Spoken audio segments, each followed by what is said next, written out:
Okay, and we're back, or I'm back. There he is over there. Oh shit. And about to Here we do go. some more PSO. This is a cooperative puzzle. See, back in the day, you had to really think. All right, now Not which much one of do a we press puzzle. first, Jeffrey? I don't. Oh no, the If you press the what? left one first and then the right one, it might cause a trap to open up. Here, For real? I think so. Hold on, let me make sure. Wait, see? No matter which one you step on, it's the right one that always lights up first. So, I think we need to go on the left one first. Okay, we fixed it. Oh. I was gonna say, there's no Well, I traps. already made a bomb appear earlier when you weren't looking. I'm just screwing with you. You can step on them both at any Oh. time and open the door. Oh, Oh, okay. Jeffrey. Mister never played the original Well, I don't PSO. know. Oh yeah, I've played it. It's been a long time. Yeah, just So keep I'm telling saying. yourself that. Like last time I played it was when back when I first met you, pretty much. Dang. But you were Yeah. going to talk about SNES games, or not just that game, but any of the older games, I'd say, correct? Yeah. I mean, I was thinking of NES, but there are plenty of examples on the 16-bit era as well.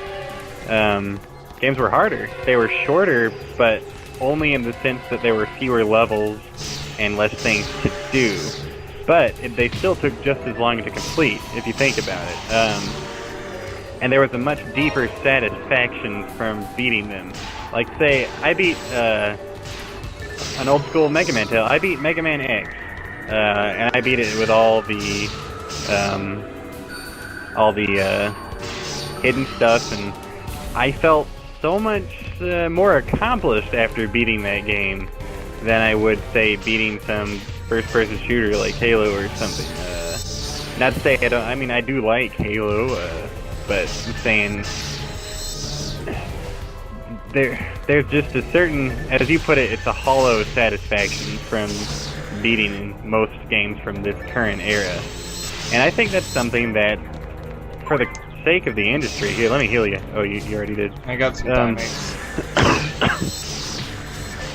For the sake of the industry, that's something that needs to change. It's like, just, I don't know, it's kind of a whole nother rant here, but I kind of am. My mind has turned into a sort of misanthropic hate cave when it comes to all things mass media and pop culture of this I'll have era. to spell that one out I for think our movies audience. have gotten worse. Misanthropic hate cave. Yes. That's painting a vivid picture with words. I guess so. Yes. That's just how I feel, man. I would say. Cross armor, do you want that? Whatever. The armor actually sells a bit higher than regular items. But I was gonna say, one game in particular, I think you're familiar with, Super Ghosts and Ghouls. Now that was a Lord game. help me, Jesus. That was a game that really would destroy you. It's like it was before Demon Souls was around. That was that Demon Souls age, if you'll remember correctly. Oh shoot. If you do have a chance, if you're listening, go ahead and try replaying Super Ghosts and Ghouls if you're out there. If you have an SNES emulator or any kind of emulator of that nature, whichever system you can get it on, that game will destroy you in multiple ways than one. In fact, I remember I recently played it, and there was a treasure chest that opened up. So naturally, my first inclination was open the treasure chest. When I went to open the treasure chest, of course, a monster popped out and killed me. Now, some might see this as somewhat cheap, but I was thoroughly surprised because it had been so long since I had seen a game mechanic like that. I mean, you remember when games would actually torture you as you played them? I mean, things would just pop out without reason, without any sort I'll of tell you what. math, and hurt you. Remember? Oh yeah. Well, case in point, a more modern example of that is Dark Souls. I was playing through it, and I was going through an old fortress that I had recently opened up from defeating a boss. I don't want to give away any spoilers, but I'm totally lost here, by the way. Oh yeah, me too. But I went to open. There was a chest, and I went to open it up, and someone had left a hint, because you can do that in that game, and it said "Beware strange creature," and I thought, okay, well, when I open up the chest, some kind of weird monster is going to attack me. You know, because there are traps in the game like that. You grab an item and then something ambushes you. But this was the chest itself was a monster. I opened up the chest and a big old tongue came out and some arms grabbed me and it chewed on me for a bit. And so basically that exact same thing. It really adds another layer of despair, stress, and, in my opinion, coolness to the game. It's just one more thing to worry about, which is good. In my opinion, oh shoot, you can never have too much depth. Go ahead and pop that rest. I'm looking pretty sad over here. Oh dang, 1 hit point left. That is going into prosperity right there.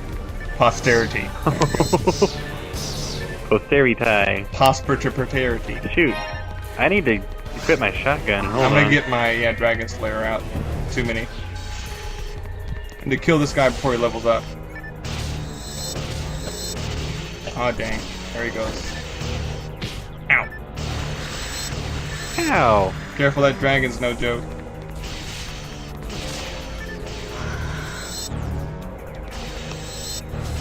You might want to pop that shifter because your attacks are a bit soft. Maybe. Yours doesn't last that long. That or Resta, yeah. Oh, enough PSO talk. You were talking about Demon Souls, or more specifically, the difficulty of Demon Souls. Well, it is a hard game. I'm not going to go and say it's easy because I think that's an arrogant thing to say. A lot of people have a lot of trouble with that game on a very large scale, so it's obviously is indeed a hard game. But I'm going to come out and say that I honestly don't have that much trouble with it, but that's because of the way I play it. It's not because I'm better than other people. You have to use your head when you play that game. You have to take things slow. You have to plan out your actions. Gamers these days, and I'm going to come out and say it, gamers suck compared to what they used to be in the old days. They're spoiled. Their hands are held throughout the entire process. People actually get mad now if they get confused. Like, if someone gets stuck on a part in the game because it's too hard for them or they're trying to figure out what to do, they're like, oh, this game is poorly made because they've been spoiled by the freaking movie-like games of today. Case in point, Arkham Asylum. I'm not saying it's a bad game, but anyone can beat it. And I don't think anyone should just be able to pick up and beat a game. Otherwise, what's the point of even... There's no satisfaction from it. You used to be a bad dude once upon a time if you could beat certain games, but now it doesn't matter. Well, there's one thing I do want to point out, and that's narrative. And that is important to a game. And suffice to say, if your players can't actually get to the end of the game, then they're losing out on the narrative. And of course, that's I think a legitimate for not being complaint. good at video games. Well, at the same time, you have to look, is it more about the story, or is it more about the gameplay? And a lot of people nowadays, I think, do play more for story than gameplay, despite what a lot of people might argue. I don't know about that, Nelson. Think about what's popular right now, the Call of Duty. Exactly. Multiplayer games. Those games are all about the story. Now you say, well, they're about the gameplay. Nelson, but people, no. Now this is where we're starting to disagree with each other. People play those games for the online competitive multiplayer. That's like saying I trained in Smash Brothers because I thought the Subspace Emissary had such an enthralling plotline. Right. I play it because I like to face people at it. Well, I'm talking about this is single player, ignoring the multiplayer entirely. I'll submit to that fact that most people do play it for the multiplayer. But those who do play it for the single player, do you think there's anyone who's ever not been able to beat Call of Duty? Answer me that. The single player alone. What would you say? I would say they're probably not good at video games if they can't beat it. Exactly, because it's really, really hard to not beat the single player campaign. They've made the regenerating health, the checkpoints at almost every step you take. And there's really... And it's a cinematic experience, I'll say that. More than it is a gaming experience. Still, at the same time, you can't deny that gamers from, over a decade ago were a lot tougher than they are now. Well, I agree with you entirely. That's my point I'm driving at. The point is, a lot of our gamers nowadays, they don't understand, for instance, Call of Duty. Yes, it's hard if you play, for instance, on hardcore mode. But at the same time, you can still beat it fairly easy on hardcore mode with the checkpoints, regenerating health, so on and so forth. But that's not even beside the point. The point is, if you're playing it on normal mode, it's still fairly easy, fairly hard to lose. Whereas, like you said before, a game back in the day, you could spend several hours on one of the second or third levels before you even got a chance to try the end levels. Whereas, and then you got to show off to your friends, if you had other friends who played the game and they couldn't beat it either, be like, hey, look at me, I could beat the game. I'm totally a bad enough dude to rescue the president. You don't get that anymore with games. Right. And like I said, it's a shift in the I think it's kind of good. Shift in the patagram, is that the word, or paradigm? Paradigm? Yeah, shift in the paradigm. Because, like I said, the publishers want to appeal more to a casual audience. And if your game can't be beaten because it's quote-unquote too hard, you're not going to appeal to that casual audience, you're going to lose sales. So they have to make it so that here's the thing. Everyone can beat it at some level or another. Whether it's a single player I understand that. Or the multiplayer. I understand that, and I don't blame them for that, because video games are a business, and you want to be able to make the most capital that you can off of your game, and that means appealing to the Whoa. I didn't do that. I did. Oh, why did it show me? Whatever. Nice. And you do want to appeal to the widest audience possible for the most capital. But here's the thing. For people our age, video games are the new cinema. Like, as they a medium, are, in my opinion, as a medium, they're just as viable, artistically speaking, as any music, any song, any film, or any book, or anything like that. I think they're just as valid, and a lot of older people won't agree with that. Oh, shoot. A lot of older people wouldn't agree with that, but people of our generation, I think, are becoming more and more open to the idea of games as art. And I think they are. I think everything has its place.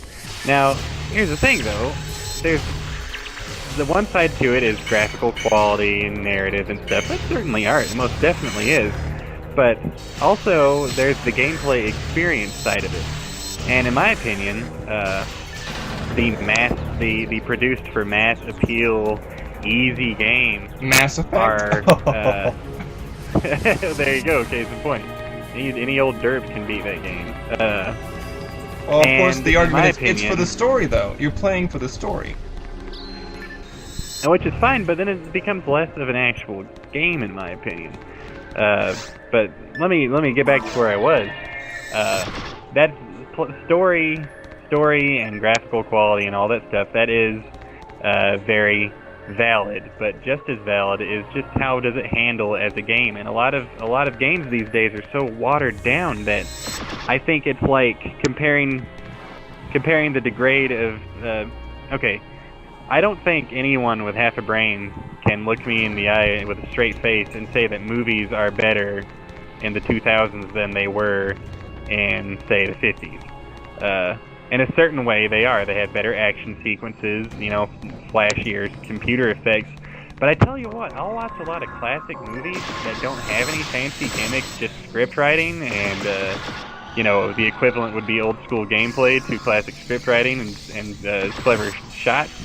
And I get a lot more satisfaction out of the old school cinema than I do just mindless Michael Bay Transformers bull crap. And that's how I view the shift in games. It's just mindless, like no depth dribble for the masses. And well, then there are some exceptions to the rule. I will interrupt you at that point. Although I hate the example, there is Scott Pilgrim, and he is the Demon Souls, I think, of our cinema, in that he doesn't really follow the mainstream. I don't like that movie. I didn't like it at all, but I like that it didn't follow your usual movie trends, and that it tried to reach a different audience. It played a different way. And I can respect it for that. Well, a lot of it, Scott Pilgrim kind of reminded me of the way it did certain things of a live-action anime. The camera angles, the over-exaggerated character movements. Well, they based it off the overall comic book feel of it. Yeah, but the comic book isn't really a manga, so I mean, now that's not. You better watch your words there, Jeffro. A lot of people may disagree. It's not. Well, not traditionally. Say what? not traditionally, would agree. However, I would argue it is in the manga style. Okay, define what. Oh shoot! What hit me? That guy behind us. Vaguely manga style. I mean, Vaguely really, what manga anime style. have you ever seen? Think about it. Think about it, Nelson. You're gonna get some Okay, comments what is for a manga? that. You're gonna get some comments for that. I know I'm opinion. gonna get some comments for this, but let me just state my opinion. I'm not saying this is fact, but this is how I feel about it, and just think about it like this. Well, how would you define a manga? It's a Japanese comic book drawn in an anime style. Am I correct? I would agree with that. Okay. Well, nice.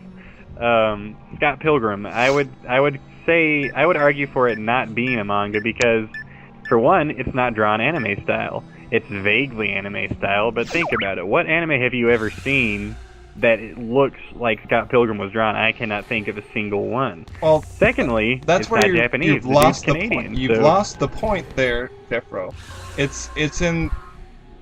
Well, the only art half of my style point. itself. The second half is he's not even what? It's not about the art style. It's the style of the whole book itself, and that's why it was published by Tokyo Pop. It is in a manga styling, or manga, if you will. It was written by a Canadian person in Canada in the English language, and I don't know, dude. That's like saying that there are people who would say that Totally Spies is not an anime. So if they can say that, then I can say Scott Pilgrim's not a manga. We can't open this door, by the way, because I guess not. Bad spot. We need more people. Speaking of doors being shut closed, let's go ahead and make part 3 here in just a moment, and I'll be back with you guys in an uno momento All right. before our video recorded.